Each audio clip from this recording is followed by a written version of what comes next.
Midnight in the dark wood. The forest was dark, an impenetrable blackness that seemed to swallow everything. The trees stood tall and menacing, their branches like skeletal fingers reaching out. Very dark. No moon tonight. The sky was a void, an endless expanse of darkness. Without the moon's gentle glow, the forest felt even more foreboding, as if it were a realm of shadows. Only the stars peeked through the trees, tiny pinpricks of light in the vast darkness. The wind howled, a mournful sound that echoed through the trees, making them sway and creak. It sounded like a wolf crying, a haunting, lonely sound that sent chills down my spine. The howl seemed to come from everywhere and nowhere, a ghostly presence in the night. Each step on the forest floor crunched underfoot, the dry leaves breaking the silence with their brittle protest. Every sound seemed amplified in the stillness of the night, leaves scattered, dry and brittle, rustling in the wind like whispers of the past. They danced and swirled, caught in the invisible currents of the night air. I shivered, the cold seeping into my bones. Where was I? Lost in this endless maze of trees and shadows.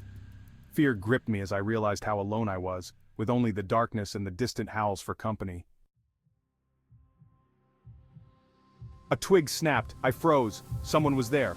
I held my breath, listening. Silence. Then, I saw it, a shadow, tall and dark. It moved between the trees. I couldn't see a face. Who was it? Fear pulsed in my chest. I had to get out of there. I ran. Branches whipped my face, my foot caught on a root. I tumbled down a slope, landing with a thud. As I lay there catching my breath, I saw something white. A note. It read, "Don't trust the shadows." What did it mean? Who put it there? Suddenly, the shadow was there, at the top of the slope. It moved quickly now, towards me. I scrambled to my feet and ran. The forest spun around me. Branches reached out like grasping claws. I had to escape, but the shadow was always close behind. I burst into a clearing, my heart pounding in my chest. The dense forest seemed to close in behind me, the trees whispering secrets of their own. I could feel the weight of the shadows chasing me, their presence almost tangible. In the center stood a small abandoned cabin, its windows dark and foreboding. The air around it felt heavy, as if it held memories of a time long past. I had no choice but to seek refuge there, hoping it would offer some semblance of safety. I ran inside, slamming the door behind me with a resounding thud. The shadow loomed outside, its presence a constant reminder of the danger I was in.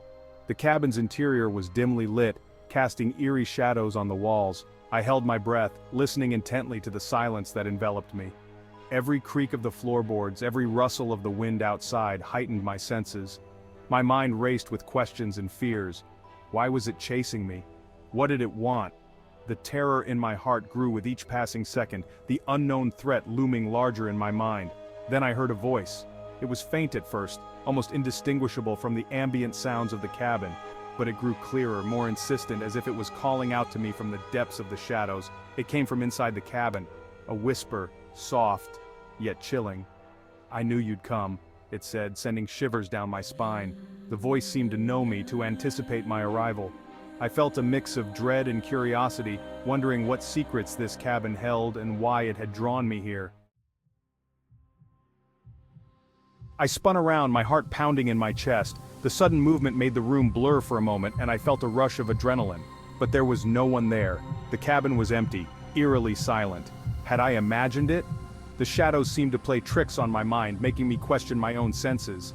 I cautiously approached the window, my footsteps echoing in the stillness. The shadow that had been there moments before was gone, vanished as if it had never existed.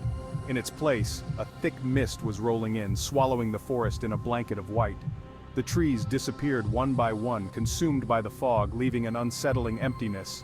Then, I noticed something else. A small detail that I had missed in my initial panic. Another note, pinned to the windowsill, fluttering slightly in the breeze that seeped through the cracks. It read, "The game has just begun." The words sent a chill down my spine. What game? Who was behind this? Questions swirled in my mind as I stared at the note, trying to decipher its meaning. The sense of unease grew stronger, and I knew that this was just the beginning of something much larger, something that would test my resolve and courage.